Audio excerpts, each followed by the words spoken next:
अस्सलामुअलैकुम, आप देख रहे हैं NK न्यूज़ चैनल। खबर शामिल करते हैं मुल्तान से। मेट्रोपॉलिटन कॉर्पोरेशन मुल्तान में तैनात इंफोर्समेंट इंस्पेक्टर को शहर से कैटल फार्म खत्म करने का चार्ज दे दिया गया। कैटल फार्म खत्म करने की बजाय फी कैटल फार्म 3 से 5 हजार रुपया भत्ता शुरू। पैसे न देने वाले कैटल फार्मों के मालिकों से रोजाना 15 किलो दूध लेकर होटलों पर सप्लाई करने लगा। तफसील के मुताबिक मेट्रोपॉलिटन कॉर्पोरेशन में तैनात इंफोर्समेंट इंस्पेक्टर हमीद का कॉर्पोरेशन इंतजामिया ने कैटल फार्मों के खात्मे का चार्ज दे दिया।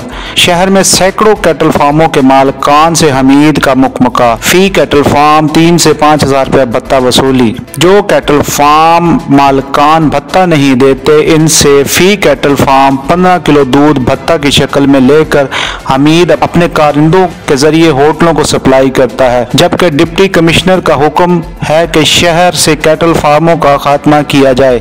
याद रहे कि हमीद तजावजात और पार्किंग स्टैंडों पर भी तैनात रहा है और बाज़ जगहों पर प्राइवेट स्टैंड बनवाकर लाखों रुपए लूटता रहा है। अवामी व समाजी हलकों ने कमिश्नर एडमिनिस्ट्रेटर कॉर्पोरेशन से मुतालबा किया है कि फौरी तौर पर हमीद को तब्दील किया जाए और शहर से कैटल फार्मों का खात्मा किया जाए।